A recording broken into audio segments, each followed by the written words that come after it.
특히 이번 발표는 통계청의 예측보다 1년이나 또 빠른 발표라서 많은 우려를 사고 있습니다.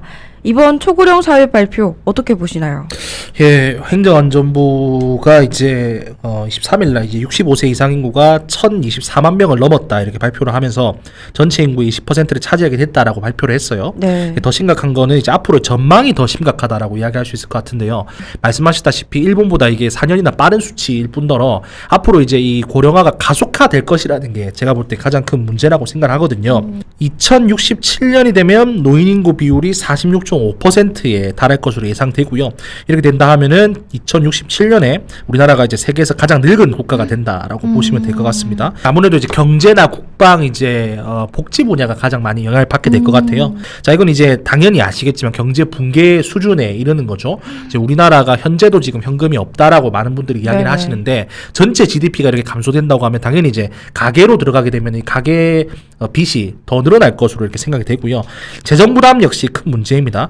국민연금 현재 이 전망이라고 하면 2055년에 고갈될 것으로 지금 예상이 되는데요.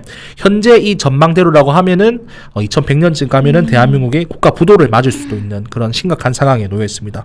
국방 분야 역시 좀 심각한 위기에 직면할 것으로 보여지는데요. 2025년까지 현역 군인 수가 지금 21만 명에 불과하기 때문에 네. 2010년 대비해서 66% 수준에 지금 불과한 것이고요.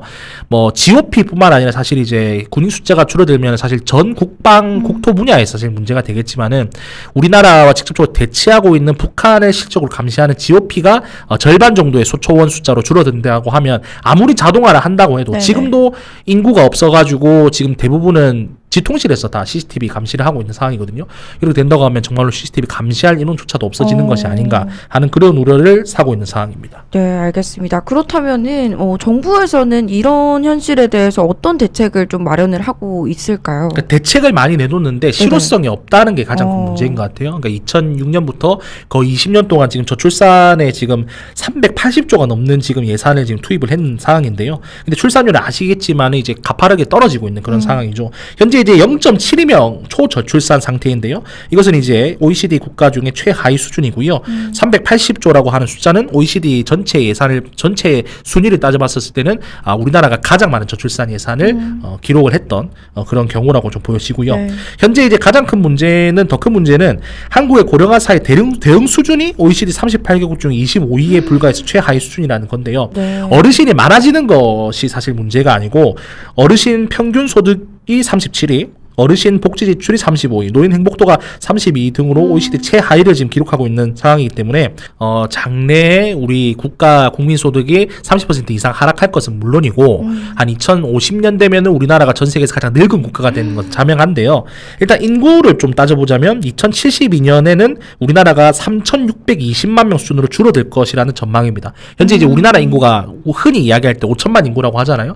그러니까 2072년까지 1,400만 명의 인구가 자연 감소할 것이라고 지금 보여지고 있고요. 네네. 현재보다 30%가 지금 감소한 수준이잖아요. 근데 국가 GDP 역시 30% 이상 떨어진다는 것이 지금 여러 전문기관의 관측입니다. 자, 이렇게 되면 경제 성장은 물론이고 국가 존립 자체가 위험해질 수 있다. 네네. 노동력 부족으로 인해서 생산성 저하가 일어나고 지금도 내수시장이 크지 않은 상황인데 내수시장은 더 감소하게 되겠죠. 그리고 재정 악화가 또 복합적으로 이루어지게 될 겁니다. 이렇게 된다고 하면 국가의 경쟁력이 지속적으로 떨어진다라고 봐야 될 것 같고요. 네네. 2035년 좀 가까운 미래를 볼게요. 2035년경에는 농촌 지역의 초등학교 30%가 한 학년당 5명 미만. 그러니까 전교생이 60명이라는 거죠. 대충 따져봤었을 때. 그렇게 지금 될 것이라고 이야기하고 있고 10년 뒤의 미래인 거죠.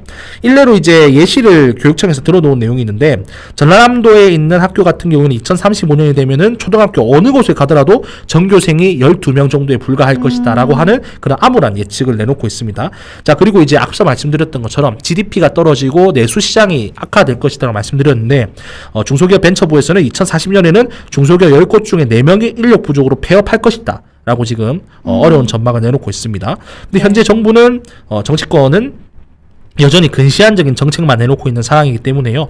이대로 가다가 이제 우리나라는 미래가 없다라고 봐야 될 것 같고 근본적이고 혁신적인 대책을 내달라는 주문은 많으나 현실적으로 지금 초고령 사회를 멈출 수 있는 지금 상황은 아니다라는 말씀드릴 수 있을 것 같고 이제 대한민국이 정말 자연 소멸의 상황으로 접어들 것 같다라는 암울한 예측 역시 제가 해볼 수 있을 것 같습니다.